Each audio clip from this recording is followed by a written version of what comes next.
I'm going to go ahead and share my screen so that you guys can see more about what we've been up to here over the course of the last few months at Opportunity Alabama. So this is, our mission, our vision, our reason for being. Opportunity Alabama, as many of you guys know, we are the economic development engine for Alabama's low-income places. It's funny because over the course of the last few months, we obviously, we're an organization that exists because of opportunity zones.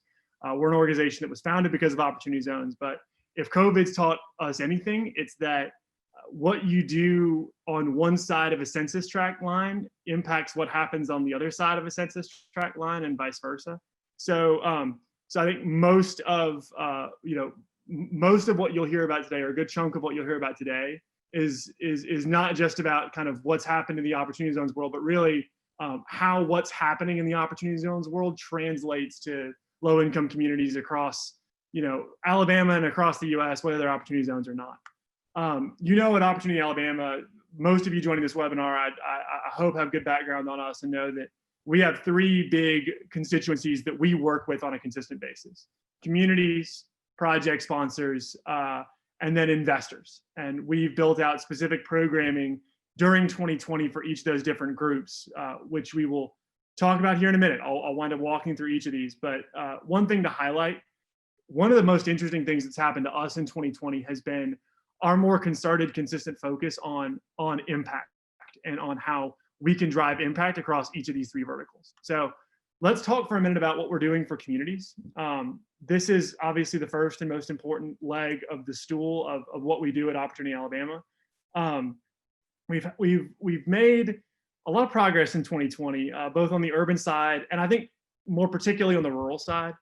On the urban side, we have partnered with local economic development officials and most of the folks in mayor staffs and in kind of core economic development positions in Birmingham and Huntsville, Mobile, Montgomery, and then in smaller geographies as well, to identify specifically what the opportunity zone strategy looks like for that community.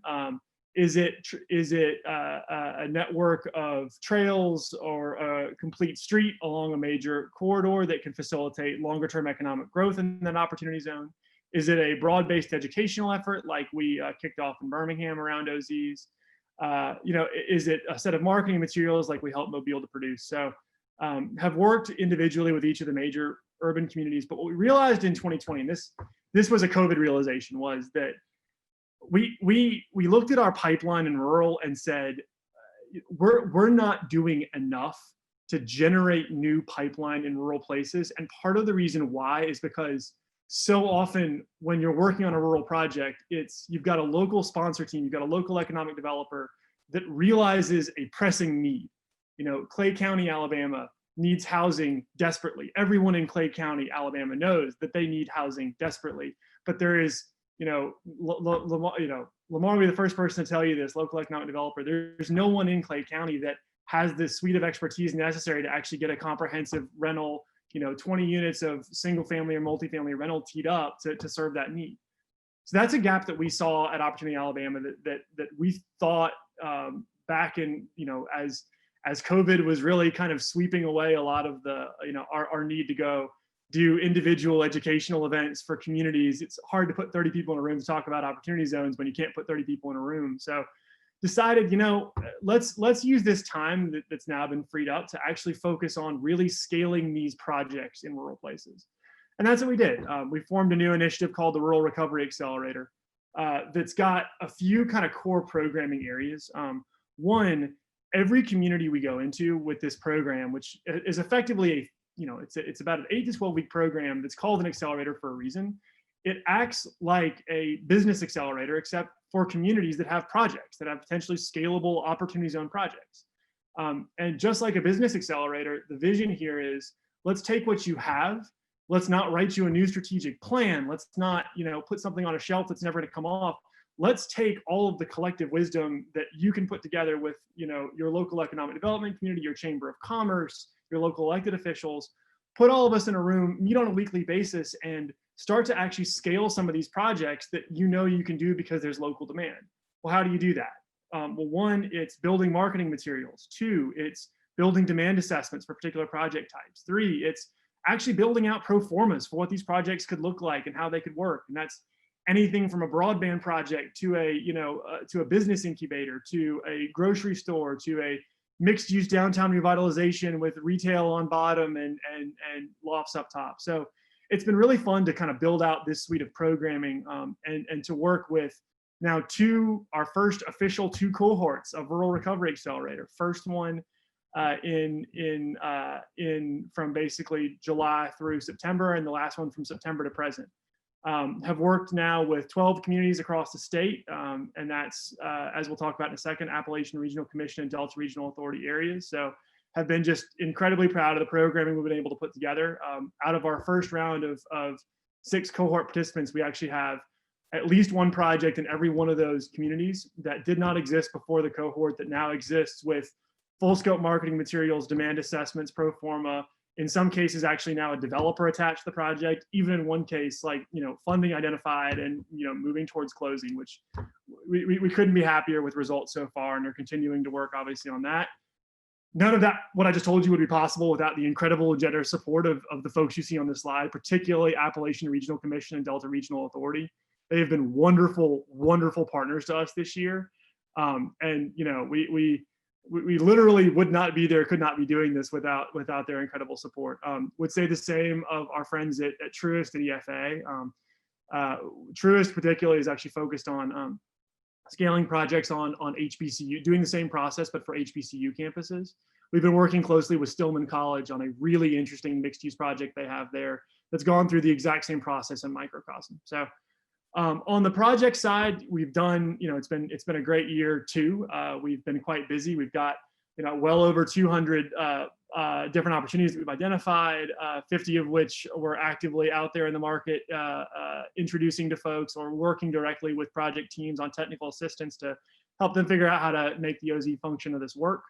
I think the proof is in the pudding. I mean, we're now at 15 projects that, through our direct introductions to capital or technical assistance, we've been able to get closed. And that's 150 million in new money coming into Alabama, new projects happening in Alabama that, we were able to touch and help move forward in some way, shape, or form. So obviously incredibly proud of what we've been able to do there.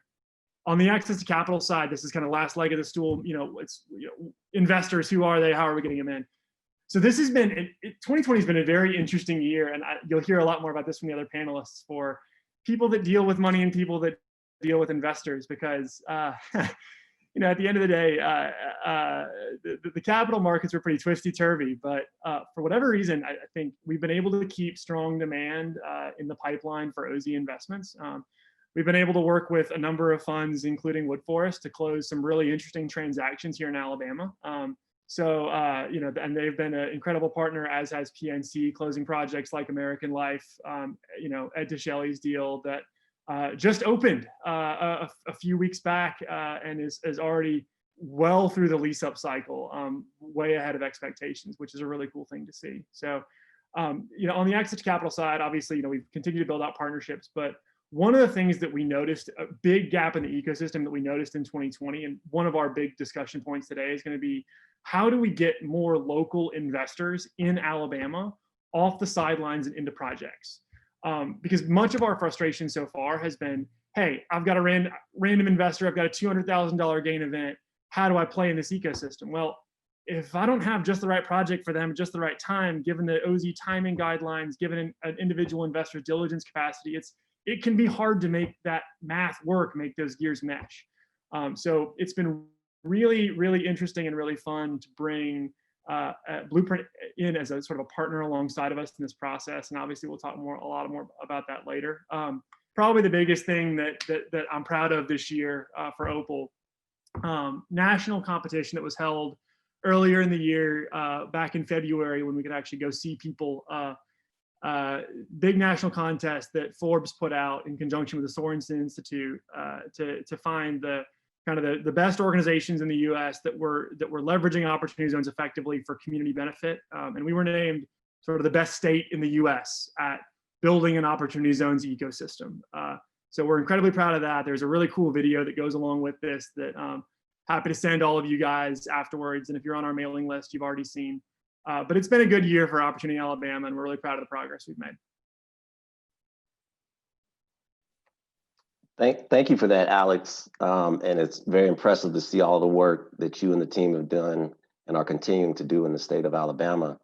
And so I think that tees up the next question to Ross. If you wouldn't mind giving a brief introduction, I may have been a little bit garbled earlier, so people may not have heard my intro of you, Ross. But if you wouldn't mind introducing yourself briefly and telling us what you're seeing from Blueprint Local, and talk about what sparked your interest in Alabama as well. Yeah, it's great to be here. Alex and the OPAL team, thanks for being such great conveners and champions of the community you come from, and a community that we're excited to be a part of more broadly. So I run a group called Blueprint Local, and we have been one of the most active opportunity zone investors in the country. I was fortunate enough to work with Catherine and our organization EIG since well before the inception of the opportunity zones. There were several years of education and ideas and blocking and tackling that turned into this policy that I think is really completely re-energize the discussion across the country around investing in distressed communities. I think it's very, very unlikely that this time 4 years ago there would be 84 people on a Zoom call. Well, 84 people on a Zoom call 4 years ago would have been weird in general, but it's very unlikely that there would have been this excitement and enthusiasm about investing in Alabama 4 years ago in any format. But both the national policy of opportunity zones and the local leadership of Alex has really created this community that we're excited to be a part of. So do not hold against me. I am from Georgia originally, and so I have spent time in Alabama, but I'm not from there. But as we really look across the country, the name Blueprint Local, we really think that the best investments financially, and also the investments that will have the highest impact, are really true and local to communities. So the developers, the project managers, the entrepreneurs are from and understand the communities that they're serving.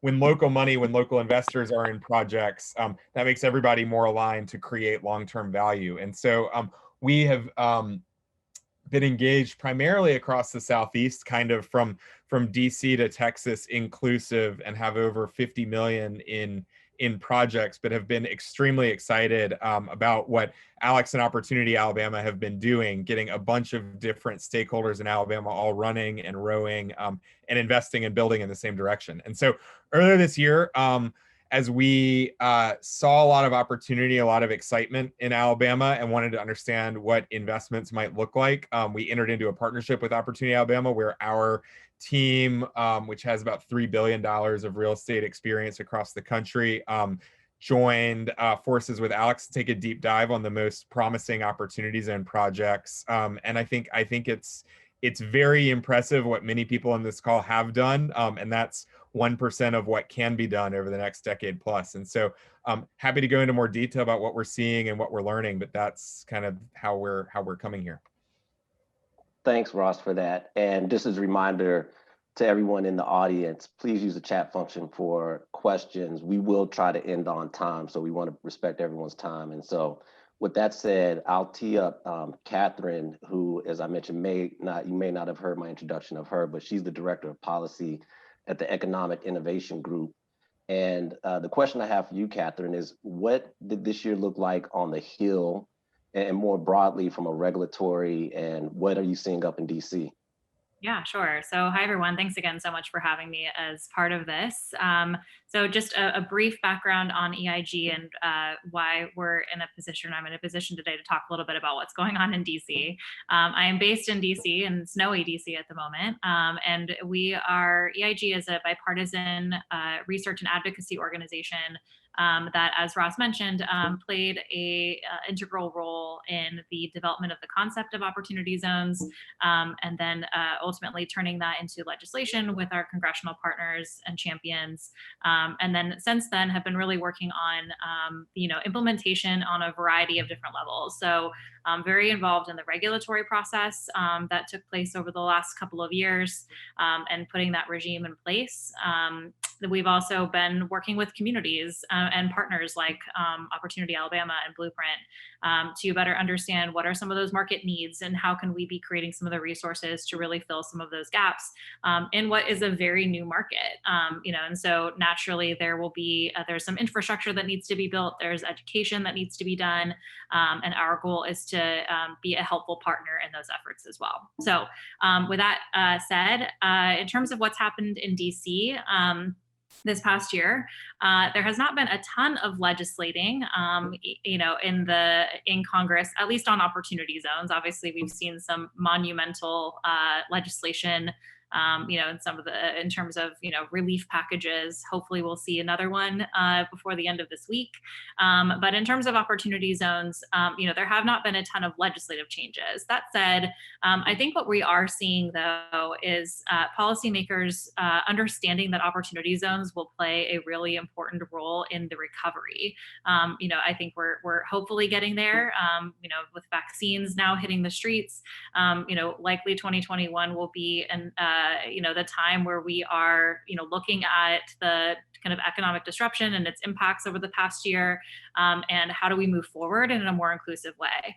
And so there's been legislation introduced, particularly in the House of Representatives, that incorporates opportunity zones into some of the members of Congress priority related to helping small businesses in distressed communities, and just generally kind of providing a boost to some of these places that we know are the distressed communities that are opportunity zones are likely going to be the ones that have been hit hardest by the pandemic as well. So there's a recognition of that, in Congress. And I think that opportunity zones is increasingly seen as a tool now, toward the ultimate goal of, seeing a more equitable recovery come out of this next year and beyond. So, that's kind of the broad 30,000-foot view of what's gone on, at least on the Hill. From a more regulatory perspective, there's been more activity.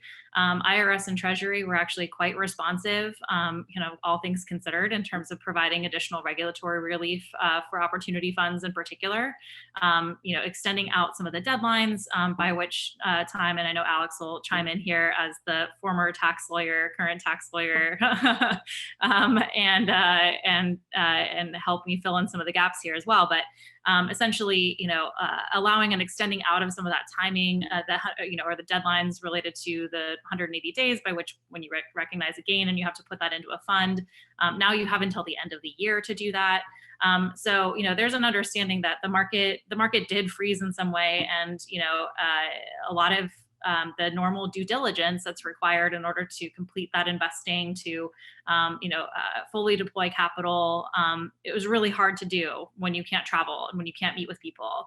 And so IRS did a pretty good job, again, of in early June issuing some of that guidance so that people could plan accordingly, and have a little bit more flexibility in meeting some of the the requirements that are otherwise funds would have to meet, by certain deadlines. So that is, I think, the main I'm happy to talk a little bit more, I think, in the next section about, overall market updates. But I think that's generally what we've seen, in the past, over the past year. Happy to answer any questions. And just to quickly punch something that Catherine said, I think folks that have not been, obviously those of you that have been regularly keeping up and reading Opportunity Alabama's news blasts know that you have until December 31st to make OZ investments. But I think particularly in the accounting community, there's been some confusion about like 2019 gains and 2020 gains. And I think, again, if you sold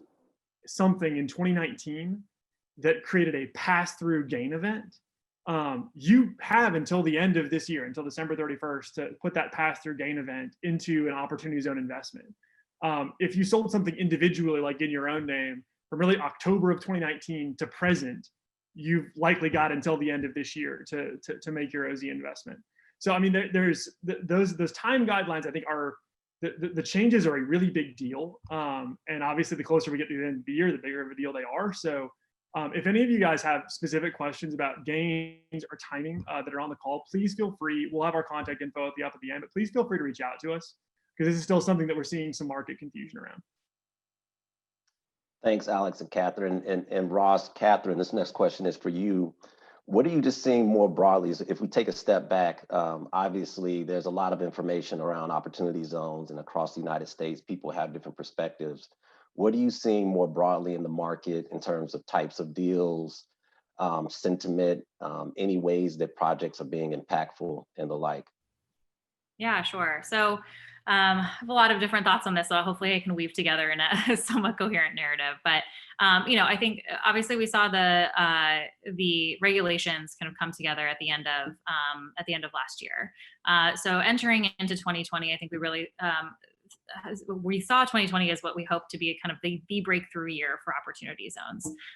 Then came mid-March, and we definitely saw a bit of a market freeze. I think we're beyond opportunity zones, just everywhere, and that certainly put some deals on ice. It certainly froze some investor activity, at least initially. And we did a survey around this in late May to just gauge how the pandemic and the resulting economic disruption was affecting the market. And we found that of course there was disruption. And there were challenges with completing some of the deals that were in the pipeline. But overall, we also found that there was still a lot of optimism, and I think we've seen that play out through the second half of 2020, and some of the really innovative and impactful deals that have continued on, and continued to take place. So, I think the overall kind of takeaway that I had from that survey, which was primarily of fund managers, but also of other community leaders, folks like Opportunity Alabama, some of those who play those coordinating roles in cities or states, were generally that opportunity zones, again, they see the same thing that policymakers are recognizing, that this is a tool for recovery, that it's very well suited to projects like health clinics or affordable housing or workforce housing that are going to be more important than ever before, possibly, again, as we kind of recognize where there are challenges that this pandemic has really kind of laid to bear.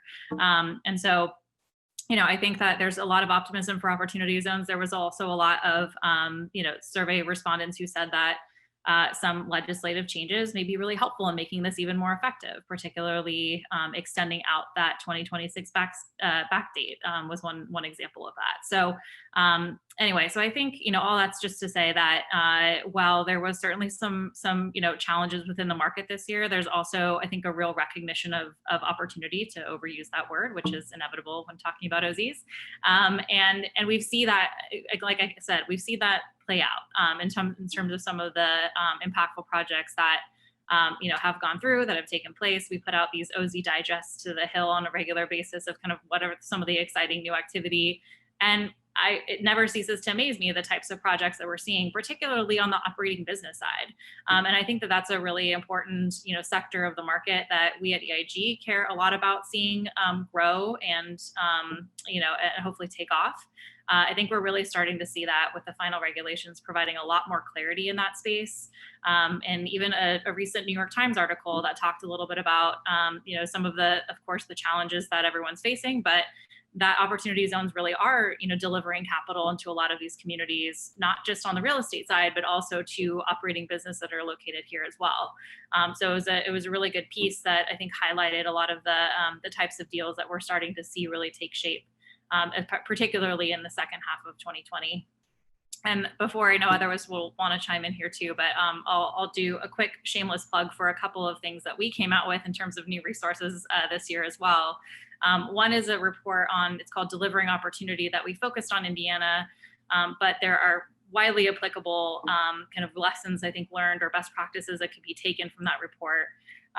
Everywhere from, we kind of did a real deep dive on what some of those states' needs are, which again, I think are pretty across the board applicable to a lot of places: affordable housing, creating livable communities, those types of things, and identified some areas where, that state and others like it can, identify best practices and put those into practice, like, I don't know, like a state opportunity zone coordinator, perhaps.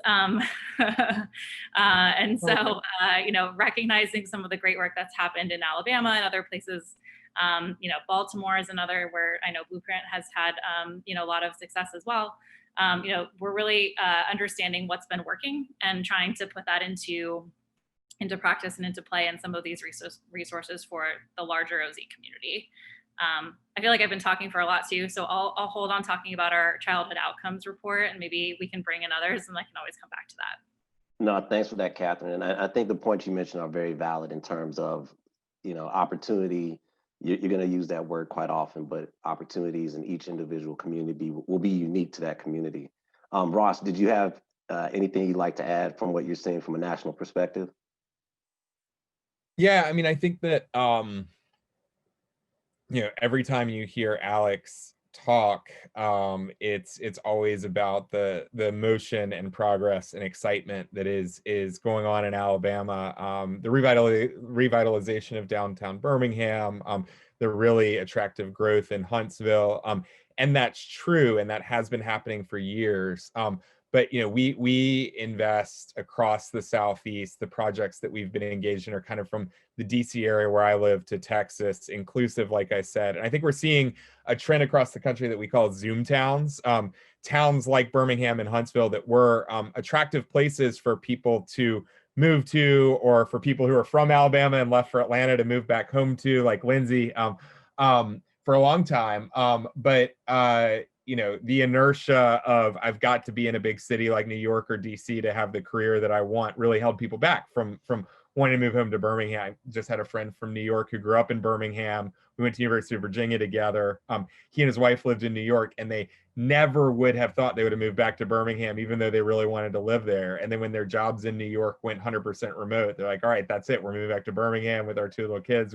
We wanted to do this anyway. We just didn't think it was possible. And so I think that the Zoom town momentum is real and it is good. And at the same time, I think that there are smart and talented people across the country who are now geographic free agents. There's no reason why you would pick Birmingham over Durham for good or for bad. They're cities that have a lot of similar things going for them. There's no reason why you would pick Huntsville over Greenville for good or for bad. They're cities that have a lot of growth and excitement and similar pricing and quality of life. And so I think that Alabama has an opportunity, particularly with where population movement is going post-COVID, to really win the Zoomtown battle. And I think that thoughtful investment in the kinds of projects that Alex and Lindsay and Opal are pursuing is important. The second thing I'd say is so I'd say communities that are getting ahead of the shifting post-COVID landscape is really exciting to us across the country. The second thing I'd say is there are when a city grows, that is really exciting. There are a lot of examples across the country of cities, take San Francisco, that have had a lot of economic success, but huge inequality, huge poverty. The growth has not been inclusive. People who have lived in San Francisco for 60 years have been pushed out to 2.5-hour commutes because housing in downtown San Francisco is just not at all affordable. So as you look at some of the exciting things happening in downtown Birmingham or some of the really exciting things happening in growing markets like Huntsville, one of the things that's really important for opportunity zone investors to pay attention to is what percentage of new housing that's being built is affordable to the workforce. Catherine talked about opportunities for small businesses. As we look at commercial developments that are exciting, thinking about who are the businesses that are in the buildings and not just how nice are the buildings and what benefit do they bring to the community. It's important. So we did an investment earlier this year in Richmond, in a neighborhood like Manchester that has a lot of the similar feel of downtown Birmingham. It's cool, redeveloping, a lot of old buildings, very hip, near to a university, a lot of good stuff. And at the same time, there are longtime residents of the Manchester neighborhood of Richmond who see a lot of things being built and none of it is for them. And the building that we invested in, there is a local food incubator in Richmond called Hatch that works with community residents to develop food businesses. So if you're a woman who, makes great chicken wings and you want to do a food truck, Hatch helps you have a commercial kitchen and helps you start a food truck and maybe start a restaurant. And the ground floor of the building that we invested in Richmond is Richmond's first food hall. And it's a partnership with this local food incubator. So you'll have people from the community running their restaurants, incubating their food businesses in the middle of the thing that we've invested in. And so from a placemaking and financial value perspective, having 12 different local food entrepreneurs as the ground floor retail for your building is great. It's a lot more valuable than having a Dunkin' Donuts or a Starbucks. But from a local community impact perspective, saying my neighbor is opening a restaurant down the street. Let's go visit. This is a place that I'm excited to go to, and a place that feels like it is by us and for us. That's irreplaceable. So I would say, what are the growth tailwinds that Alabama can seize on? Lots. How do you make sure that if you do a great job, you're not victims of your own success by pricing out people who used to live there, or not making room for people from the community to participate in that economic success, are things that I'm excited to have been very thoughtful about. Well, and that's so exactly to that point, Ross. So a couple thoughts here. One, I think that, to Catherine's point earlier, is why these best practices need to start getting institutionalized, right? Like why you've got to have a local on the ground coordinator that is working to make sure that if we're doing a project in downtown Birmingham, that there is the right number, a good number of, minority subs and subs of subs on that job site that are from the community that can work there, right? Like, so that, we're doing a better job of getting wealth that's coming into the community back into the local community. Like it's about trying to make sure that local nonprofits are integrated into development plans, et cetera. And that's actually probably one of the most interesting. I promised you I would do two things. One is talk about impact, and two is talk about stuff beyond OZs. So I'm about to do both those two things. One, on the impact side, we've been working a lot with a group, Shift Capital out of Philadelphia, Matthew Grand, incredible human being who has developed this impact appraisal process that we've been starting to apply to our projects. So start to look individually on a project specific basis at, literally in the same way that you do an audit of a project, how can you audit a project to facilitate better impact, right? How can you work with a student housing project next to a major university and say, what are the scholarship granting programs that aren't covering, room and board, where, but that are covering tuition, where, we could reserve some beds in this development for some of those kids that are on that scholarship program. How can we offer telemedicine and telehealth access to every building, every resident of a workforce housing complex, right? How can we start to ensure that that impact gets felt beyond just jobs created and dollars into projects? That's been a really fun thing, I think, to do this year. And I think some of those, it is now finally got, I would say, groups like Federal Reserve Bank of New York, Georgetown Beck Center did an incredible job last year of giving us these really broad impact framing strategies. And now 2020 was about actually taking some of those strategies, applying them. 2021 will be, how are we doing? And that ties in, by the way, to Catherine. Hopefully in a little bit, we can talk about reporting requirements in 2021 and what we can see there. But hopefully all those threads will merge. Other interesting trend this year, Lindsay, I'll give you an example. A project, there's a really cool project downtown Birmingham, Frank Fitz, Yellowhammer Farms. It's a, local, small scale, indoor farming operation. And they came to us as an OZ project. But we flipped them out, and we flipped them out to a couple of OZ funds. Timing didn't work. OZ funds didn't close capital, whatever. But the same group said, hey, we've got a crowdsourcing platform. What if we work with you? We love this project. Let's put you on there and see if you can get funded. Did it. And thanks to Frank and an awesome business plan, they immediately did. So it's what we're seeing is all this stuff that's bubbled up through OZs is now starting to go beyond OZs. And the same infrastructure you need to build to source projects, get projects to market, is the exact same infrastructure you need, whether it's an OZ project or not. So that's been fun to see too. Thank you for that. And then this will probably be the last question before I tee it up. We're getting a lot of questions in the chat. I want to make sure we have some time to try to address a few of those. But Ross and Alex, could you just talk a little bit about the partnership of Blueprint and OPAL and what you two expect going into 2021? Can I steal this and just use it as an excuse to brag on Ross? Absolutely. Okay, sweet. I get to embarrass Ross. This will be fun. So we did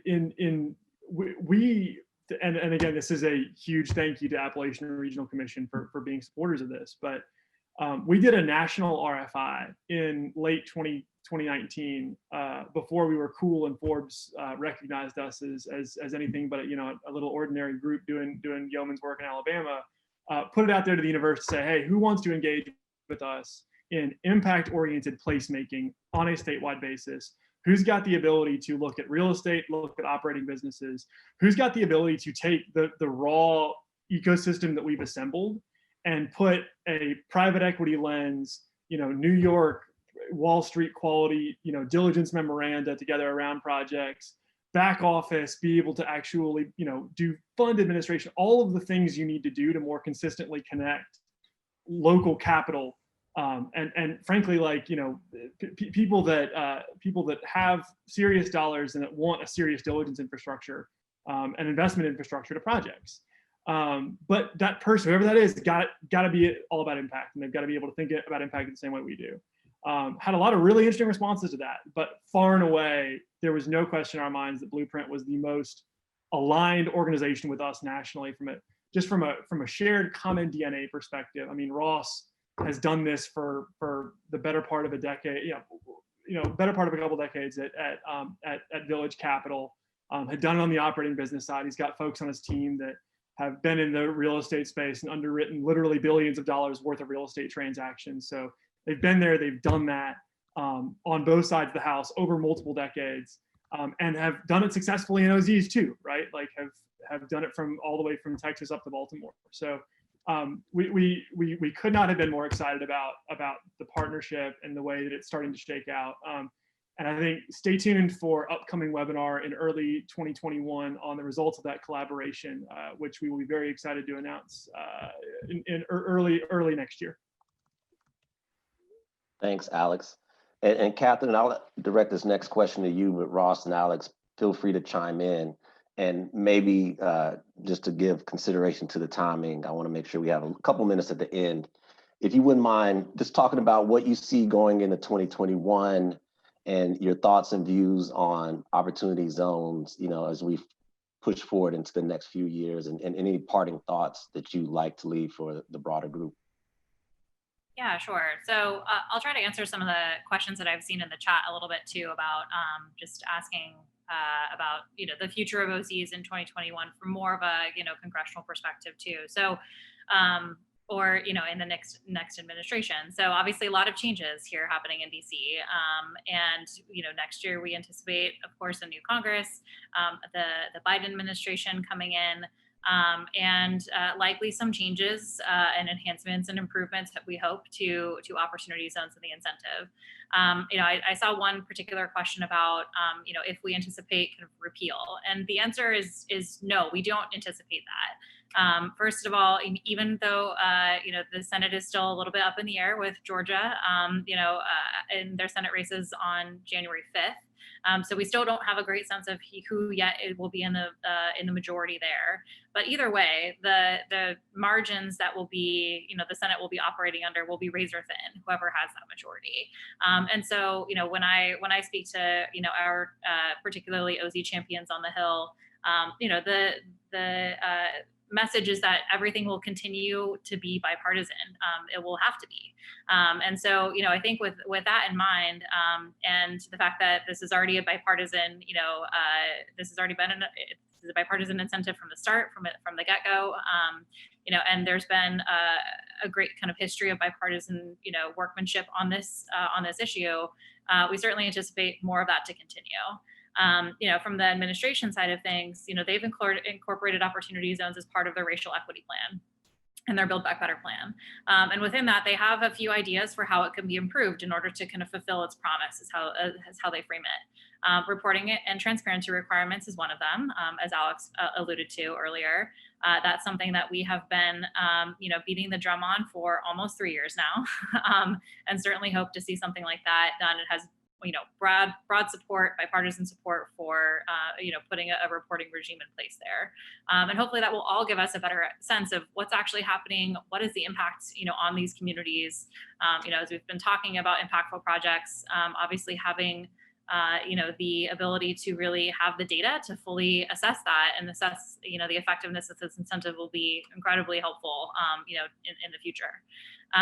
So, that's certainly one thing that the incoming Biden administration has prioritized, but there's also been wide support for that for a couple of years now as well. They've also talked about directing Treasury to think through, how the regulations may be able to be, amended in a way that, again, kind of encourages community projects with community benefit. So there's a few things that, again, the details are a little bit light on, but what I think is the main takeaway here is that they're not talking about repealing opportunity zones. They too see, this as as a tool for the recovery, as a tool that has had early success in the very earliest days of the market. And so there's a recognition there. But I think it's also imperative that all of us on the call and those of us that are engaged in the market are making sure that we're telling our stories about the good work that's happening, in Alabama, in other places across the country, that are impactful, and are benefiting, the residents of these communities, and sharing that with our members of Congress and with people who, are going to be at the forefront of making policy around this. There will be a lot of education that will need to be done in a new Congress and a new administration. And so I would definitely leave all of us with the charge to kind of help in doing that. And showcasing the great work that is being done with the incentive, thus far. Anyway, just I hope that answers like some of the questions in the chat related to this. And that's certainly what I see for 2021. Some kind of limited, enhancements and improvements, but ones that I think will only, hopefully, improve its effectiveness overall. Thanks, Captain. And I absolutely agree. You have to make your voice heard. And a lot of the changes that I think we will see will be because the different communities did make their voices heard in terms of the projects that they're seeing. Ross and Alex, anything you'd like to add that you envision going into 2021? Yeah, I do want to speak to Herb's comment. Community-based development don't have the qualifiers that investors or banks want: track record, startup money, et cetera. How is this hurdle being moved to enable those community-based projects? I think one of the things, capital in general and opportunity zones in particular are just a tool. Money can be used for good or for ill purposes. Opportunity zones are a tool for getting money focused on certain places, but are not going to solve the problem itself. And where we are most interested and excited are when we see philanthropy, traditional community development funding, private opportunity zone capital all going in the same direction. So one of the things that we look at, for example, when we look at the racial wealth gap in this country, 1.7% of developers who raise private capital are Black. And the way that you raise private capital for your development typically is you put 10 to 20% of the money in yourself. Any institutional investor will ask for that.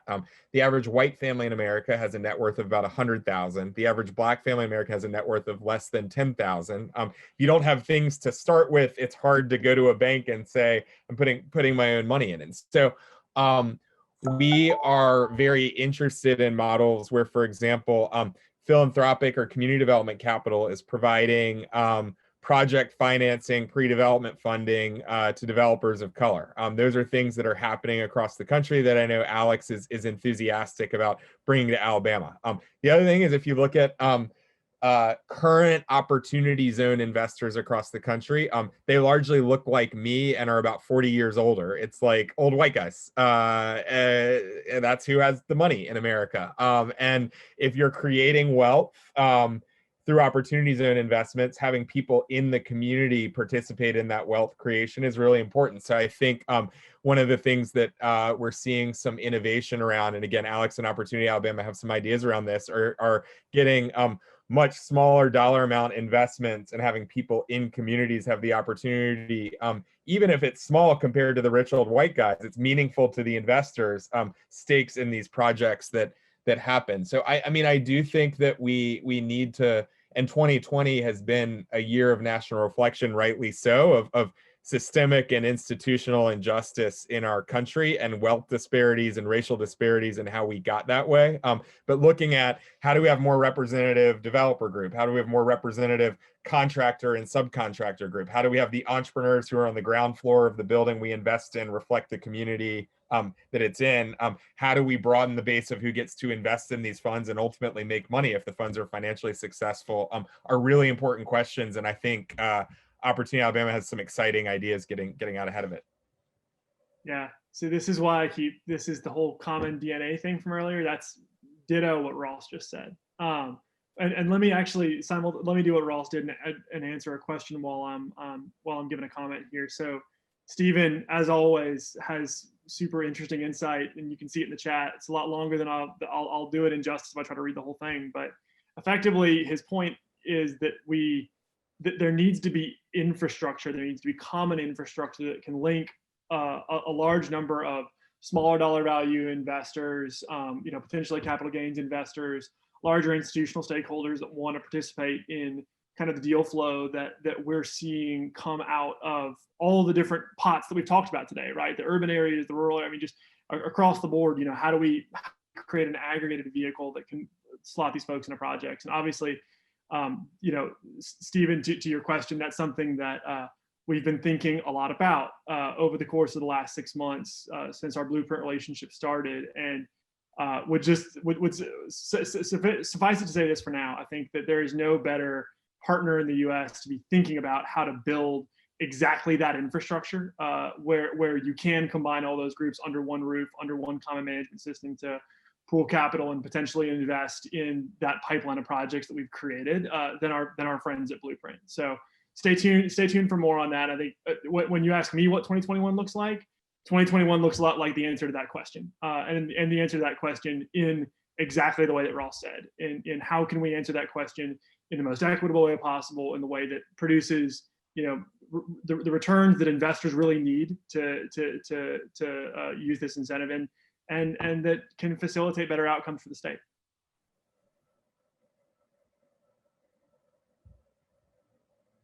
Thanks, everyone. There's another question regarding information flow. So the White House has stated that OZ funding is roughly $75 billion, while there's another report from Novogradac mentioning the number of 12 billion. Any sense for why you would have a big discrepancy in numbers? And I'll put it out there, is it basically because the regulations as stated don't provide a lot of transparency into the Opportunity Zone funds? Yeah, I can start. I'm sure Alex and Ross have other thoughts too, but so the Novogradac directory is, first of all, a great resource, but the kind of group of funds that they're surveying are the ones that are listed on that directory. So I think I took a look at this right before here, and I think they were surveying about 811 total funds, 580 of which reported equity raised.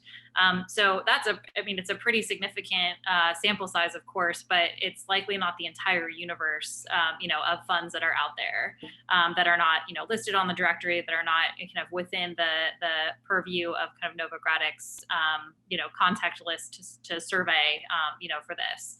Obviously, CEA has access to more expansive treasury data, is where I assume that they get some of these numbers from. But that's not public information yet or widely available. So, that may explain the difference there. It's just a different data set, essentially.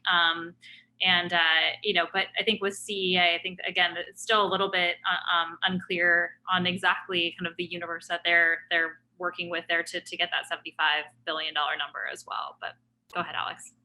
Yeah, think about it this way, right? OPAL has touched, the 15 deals that I told you about earlier, that amount of capital. We know for a fact, just because I've talked to the lawyers and the accountants about it, there's probably 30 more deals out there that we just aren't reporting, and I don't know the people, but I haven't looped them into our database. So that's the thing. At the end of the day, all you need to go do an OZ deal is a capital gain, a good accountant, and a good lawyer, right? So there's a whole bunch of those transactions that are very hard to track unless you're the government, which hopefully we will get fixed in this next legislative cycle. Thank you. And I know we're running up on a full hour here, and I do want to be respectful of time. But Ross, would you like to leave any parting thoughts? And then Catherine and Alex, you can close it out. Yeah, thanks, Alex, for convening everybody, and thanks, Catherine, for your national leadership, and thanks, Lindsay, for doing the blocking and tackling on the deals. It's a privilege to be working together. I guess what I'd say is, whether you're a developer, an entrepreneur with an idea, a community member with an identified need or vision, or an investor with capital gains or impact, or both, we're hard at work. And so we'll leave you our emails in the chat box if you want to follow up. But hopefully something today has resonated with you, and there's something for us to work on together. Well, Catherine, you want to go next? Sure. I'll let you close it out since it's your webinar. No, I just want to thank you again for having me. I think 2020 has obviously been a difficult year for a lot of reasons, but one with some hope and some bright spots as well. And I think, as I said, and Alex and Ross have said too, I think we've all been able to start to identify where those best practices are, what those emerging models are, what's working in the market, thanks to a lot of the leadership of groups like Opportunity Alabama and Blueprint. How to cultivate that deal pipeline, how to attract local investors, how to engage residents and community members. And so, what I'm looking forward to in 2021 is just continuing to glean, glean from that leadership and continue to hopefully scale that and disperse that information widely across the country. So keep it up. Thank you. Oh, go ahead, Lindsay. No, I was going to say, Alex, before you close it out, I know there may be some questions that unfortunately we didn't get a chance to address, but if you wouldn't mind just sending us an email after, and then we can respond directly if there's something we didn't address. And so, Alex, please close us out. So Ross and I have both dropped our emails in the chat thread right down there at the bottom. Mine's just alex@opportunityalabama.com. Ross is similar with a dash at Blueprint. I would just say, one, Trey and Caroline, I know you both, just shoot me emails because I actually have a good answer for your affordable housing question, Trey and Caroline. I don't think the audit question is one that none of us really know the answer to, but we could all make one up, right? So happy to field those questions individually. To kind of close out, I would just say I really want to stay engaged with each of you who's on this part of this conversation. Obviously, all of you are here because some part of you cares about what's happening in Alabama and how to make Alabama a better place 10 years from now. And that's kind of the framing of this incentive. So please stay engaged with us. Please reach out to us. If you're someone who wants to get more engaged in this ecosystem, particularly looking ahead, at our 2021, I think that OPAL has continued to try to set the benchmark nationally in terms of what technical assistance looks like. First it was ecosystem building, next it was technical assistance. I think next year for us, it really is how can we build infrastructure for connecting investors with projects. And I think we've got some really interesting things coming down the pike. So obviously, if you want to be a part of that infrastructure, if you're someone on the project side who wants to be a part of that infrastructure, if you're someone on the investor side who wants to be a part of that infrastructure, now is the time to reach out because the vehicles are already in motion. And I think we're really excited about doing some even more innovative things in 2021. So thank you all for being here. And we look forward to staying in touch in the new year. All of you, please be safe. Please have a wonderful set of holidays. And we look forward to seeing you in 2021. Thanks, everybody. Thanks, Alex. Thanks, Ross, Catherine.